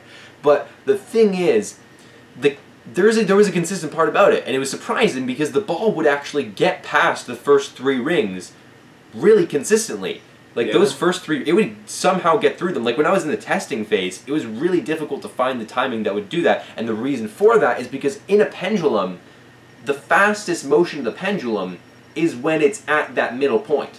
That's basically when it's at its peak speed. So, you know, ideally for this type of trick, I would have had pendulums on both sides that come into the center and then do a freeze in the middle so that there's more delay, so that it's easier to get a ball that launches through all of them. But no, I'm not weak. I gotta do it the smart way and have them be extra fast and put more stress on myself. Oh man. That's why I'm smart. And also because it was easier to design a structure this way. But, fair enough, yeah. Obviously. Yeah. But and dude, also, this is cool! Yeah, I can, there are only like 2 frames where the ball's in midair, but it's... Yeah, wow! It so happens to go through. Oh! And also, the actual design to the rings, it's just black construction paper. And I only used 1 sheet of it, and there's actually like 3 extra rings that were left over too that I didn't use. I just used the ones that looked the most like circles, so that I could get a good thumbnail. Oh, it's instantaneous, but at the same time you know exactly what has happened. Yeah. And then also that, I'll speak about the friction, the I guess, speed diffuser. I'll speak to that now. That is I forget what they're called. Like it's like the tubing for like. It's like a dryer, from like a dryer. It's a dryer tubing. Yeah. And I got that for my birthday alongside a bunch of other random machine stuff 2 years ago, and I've never used it. Literally, it's just been sitting as a foreign object that I could potentially use, and it actually came in use because I was thinking for so long, how the heck am I supposed to slow down a ping pong ball with that type of launcher? It's going to be really, really difficult to control that instantaneously into a connection that, you know, looks decent. And so I eventually I got the clear tube, and I got the thing, I stuck the clear tube in the wobbly tube. Yeah, in the dryer tube. And it just fit perfectly. And then it turns out it's really, really easy to design a structure that laundry tube can fit on really, really, really easily. So I basically, the design of that structure, it's just, there's like a little segment off of the main structure that's keeping the front part of it rotated, and there's the only part that's glued is the clear tube. On the bottom of the clear tube is glued to the structure, and then there's supports holding up that the front end of that curved part near the structure that allows the wobbly tube to stay straight there, and then on the other end it's basically one long rail system that's keeping the rest of it in place. Interesting. Yeah. Wow. And then it just gets spat out and shat out. And then it stays where it is because I just put a little gate in there, and then it knocks I think it's a Mexican train domino because it has a lot of speed. So then that releases this lever and lets the ball go. But yeah, and then the ball never escapes out of that too, no matter how fast it's going. I just made sure that it would always stay there. Anyway, I'm assuming you are now on everyone's favorite clip when the video ends, because I want this video to be done. I want it to be game over for the Inventional Evans career and channel. You liar! You said this appeared earlier, and I'm like, no, it didn't. Okay. What? This unfolding block thing. You were like, I used it again, but you missed it. No, I was telling the truth. I said you missed. I said I use it again in this video, but I think you might have missed it because you had watched the video, but you didn't commentate on the fact that there were. Well, I didn't see the first one either, so. Oh, okay. Well, yeah. I was just because you had seen this one when I said that, but Yeah. So. Regardless, yeah, that is the same type of mechanism. Which is just yeah, this is a very familiar mechanism to me. This is the same kind of mechanism that I made for the track catcher thing from Domino's Machines Round 4, where it goes from side to side and then catches in the middle. That was for the Pong shot swing thing. You know what I'm talking about? Yes, I know what you're talking about. Was that the direct inspiration for that, or just whatever you came up with that happens to? That was not the direct inspiration for it at all. I had no direct inspiration. Not the trick, there but was the catch mechanism.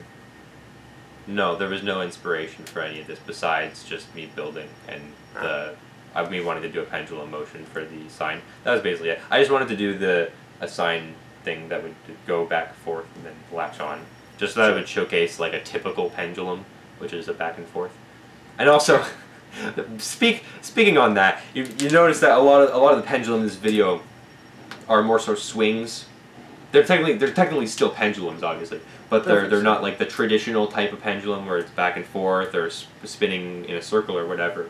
A lot of them are swinging motions because they're a lot more easy to utilize to make cool tricks. And the reason I'm commenting on that is because your initial suggestion had a description along with it that mentioned, make sure you only use the back and forth motions and the spinning ones, and then I cut that out and then only used the suggestion pendulums, and that was it. You think of like a grandfather clock with the pendulum in it. Like that's a very one-sided swinging kind of motion. Yes. So that makes sense. That's the closest replication, like real world application of what I see here. Yeah. So my initial impressions from this is, yeah, absolutely, you've topped yourself yet again. Well, we didn't finish going over the outro clip. Actually, you did. I haven't finished. Wait a second. I'm gonna put it on ×2 speed to extra. There we go. Now it's done. Now it's over. Fair enough. So yeah, my initial impressions. We'll see how this kind of, now like how it retains in my mind and like give some perspective, because right now I'm just in absolute shock about this video. Yeah, because obviously it's recent. We'll give it some time and see how it holds up, but yeah, but to me, obviously, there's also, because there's obviously recency bias with you, and there's also the perspective of me who has seen these tricks for a long time. And I think there definitely is some longevity to some of them, and maybe that's why. Maybe that's why the double pendulum is my favorite clip, because I haven't gotten tired of it, and I built it like I don't know 5 months ago. Anyway, there's definitely recency bias, obviously. Yes. But I really don't see how this is not the best episode yet. Yeah. So and I think Carson mentioned this in his comment too. He was like, "Wow, I can't believe you actually made an episode that topped episode 7, and you didn't mention episode 8." And I was like, "Thanks." Yeah. Yeah. Honestly, yeah. 7 and 8 are really close for me. I still don't know. The thing about 11 Inventions, honestly, I don't make an episode to top the previous episode. At this point, no, but you're improving. You're just improving. And the theme. I know, but listen. Ever since 11I6, my goal has just been to retain that level of impactfulness for every episode. I just want, or basically 11I4 kind of had that too, but basically since 11I6, I've tried to keep that consistent where I want every single clip to be impactful. That's kind of my goal. And then you absolutely achieved it. I can't stop smiling because this is so cool. I love this. This is like top. This is just the gold standard, man. And it's a special day when we see something that really hits just the core of what I love about, chain reactions as a hobby. It's a special day when a dead channel uploads, honestly. Yeah. Yeah. Thanks. I'm really trying to savor it because it's just you've proven yourself yet again. And it's honestly kind of funny to see the evolution of builders who take their time to say, like, I'm not saying I'm the best, but like there are some builders who like think of me as their favorite builder or whatever, and seeing the evolution of the amount of videos it took them to say that I was their favorite builder, like because with you, You said I was your favorite builder at like ISM 2016, so you were basically like the first one, and then with like the 11i4, Mike, I think with 11i4 cemented it for you, and then it also cemented it for Michael, and then it didn't cement it for Alex B until 11i6, and it didn't cement it for I forget who else, for someone for 11i7, and now for 11i9 I see a comment from BWRGM. She's like, I guess you're the best builder now. So it's like.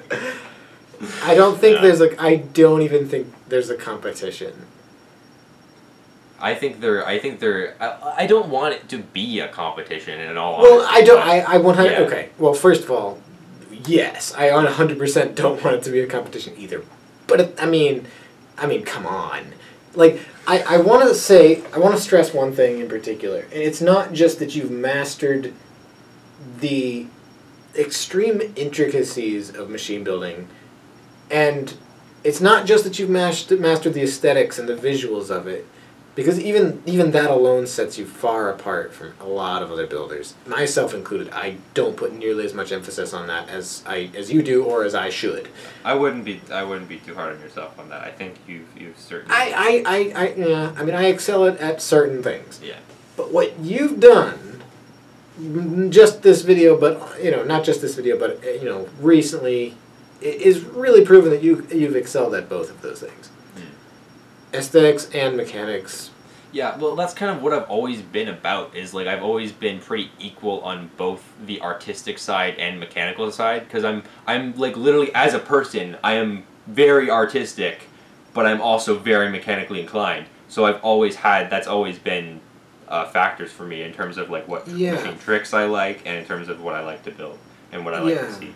So that's always played a part in why I build the tricks that I build. And I would say you've been, I mean, you mentioned that I was kind of the first to join the bandwagon or whatever, so I've had a long time to gather, inspiration from you. And one of the first things that I really took to heart was everything should look designed that way on purpose. Mm-hmm. And I think that's been my main sort of mantra of following that recently for the past few years. Everything that shouldn't move is secured well. Everything that should move moves in a very specific way, and everything's controlled. It's not that you can't have chaos, it's that you can only have controlled chaos. Not to make the pun with your video, but also Doodle Chaos's video, because apparently he has one called Control Chaos too. But yeah.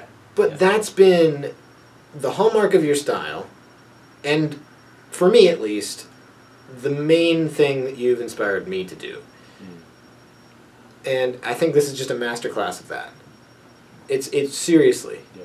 Because it makes sense considering, because you're dealing with pendulums. Yeah. Pendulums themselves are naturally very chaotic, very hard to control in machine tricks. Not once throughout watching it in real speed or frame by frame, not once did I ever say or ever see anything that indicated that probably failed a lot.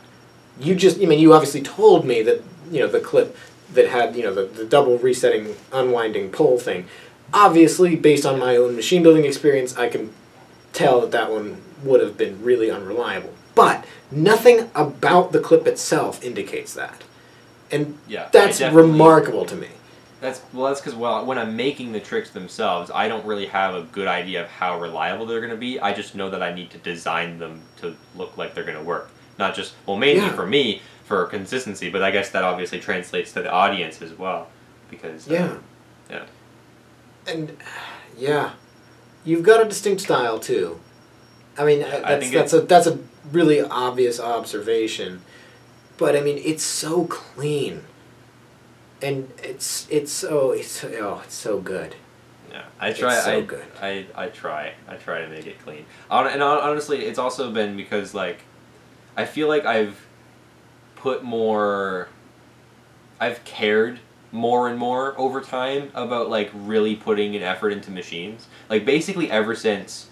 Like, I feel like ISM 2015 was kind of the initial inspiration that even made me want to consider, like, continuing to do machines seriously. So I feel like if that had not happened, I would not be in the position I'm in today at all, like not even remotely close. Yeah.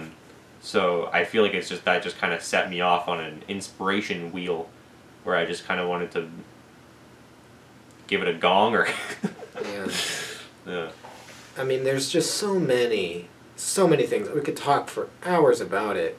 So many things that I'm noticing that are not, you didn't have to, but since you did, it just takes things to the next level. I mean, these little levers here that slow down the speed, that's just it's just a brilliant extra touch. Yeah, it's a personal preference thing too. Also because, I think that's also partially because my perfectionism has like really gotten pretty drastic over the years too. Like it's gotten a lot, which has been a positive impact on like the way my machines look, because I've been very, very strict about exactly where I place things. Like it's literally gotten to the point where like obviously there's some instances in which it's really convenient because it looks really clean to the audience or whatever. There's sometimes, I swear, there's sometimes when I place a domino and it's like literally a nanometer off. Mm-hmm. And I will be like, nope. Or like there's two dominoes that are supposed to be symmetrical, and like one's at the very edge of the table, and one is like I can barely see the table. On camera, you would not be able to tell the difference, but I still end up re-gluing the other one. Like, I will say, I mean, not to try to one-up you or anything, but I've done that too. Yeah. And I would, to redeem myself about trying to one-up you there, I'll say it's directly because of you. Mm. I'm not gonna say that every improvement that I've ever made in my building style has been a direct result of you, but I will say that almost every big change that I've made to my style has been with the consideration of, like, to become more like you, or at least the parts of you that I admire. And that's dope. I feel like that's mutual though. I feel like a lot of my inspiration for the way I format my videos and the way that I come up with my ideas has been because of you, and because of the way that you did like screen links and stuff. Like a lot of my earliest inspirations before I even started getting good was like dominoes versus machines. Like that was where that kind of screen link format for that type of trick format, I guess, came from. The reason why I wanted to pursue that was because of the way you built. So yeah, I mean, you've taken the torch and proceeded to just run 3 more marathons with it. Well, if I can't run a real marathon, might as well run one in machine building. Yeah, I mean, I can see, like you said, the influence of my style here with this sort of a trick that I would make, but yeah, I'm going to have to save some more praise for 11 Inventions 10, because inevitably we're going to be doing another one of these episodes. In a few years from now. I mean, I'm going to wrap this up soon, because we are pushing 2 hours, which is going to be the longest Making Connections episode yet. But I really just want to wrap things up by just saying you've reinforced the fact that you are just the one person to take advantage of, and like really take advantage of your expertise and take advantage of your ideas and really pick your brain about all these things. I love talking to you about machines, especially when I get to watch just insanely cool, top-of-the-line masterclass machine ideas like this. Yeah, I feel the same way. And also, on a brief note to end it, this has been fake lighting this whole time. This is not really how my room looks. I've been using a lamp. Yeah. That's right. I just ruined the whole scene. I just ruined the whole mood. You guys are all got your pitchforks out now. So. All right. So thank you for watching this episode of Making Connections. Top 3 clips, real quick. Okay. Well, that's easy. Resetting ball unwind around pole. The other one that I really liked. Oh, probably your favorite. This one, the double pendulum. And then the other one, I'm coming back to it. This boy right here. Wow. This one's definitely number at least 2 for me. That's the best. That's like the biggest underrated trick of the year then. I'm not kidding. I said we were gonna come back to this one, and it was gonna make my top 3, and I said it, and I'm like, well, we haven't been through much of the video yet. Am I really gonna think that by the end? I 100% do. I 100% think this. Well, I'm honestly really happy someone appreciates it, because like I feel like if anyone's gonna appreciate it, it's gonna be like the machine builder side of YouTube, because like the people as soon as like someone who's really mechanically inclined actually understands the mechanics of what's going on in that clip, I feel like it's really cool. I knew what was going on this one too before you explained it. For the record, no. We have it on camera. I recognize this machine concept. I'm so glad you did it. I'm going to actually, you know what? It's really close. I just have a special feeling with this one. This one's my #1 favorite. Oh, wow. And the other one, I'm not, that's so close. That's a unique choice, though, I'll be honest. It's so close, but this one's #2, but it's really close. Yeah. I feel like, yeah. Your #2 pick, that clip is basically just like, effort. A lot of, Yeah. But thank you for watching this episode of Making Connections, and thank you to the Invention 11 for joining me today. Just as a reminder, if you'd like to watch this episode, you can find it in your subscriptions page or on my channel page for the next week or so. After that, the only way to find it is with the Making Connections playlist. The link for that is in the description. As always, also potentially link it in my description for my episode. Maybe even pin a comment, because I haven't pinned a comment yet. So. Great, yeah. As always, don't forget to comment on this video and subscribe to my channel so you don't miss the next episode. But that's it for me. I hope you enjoyed the show, and I'll see you in the next episode of Making Connections.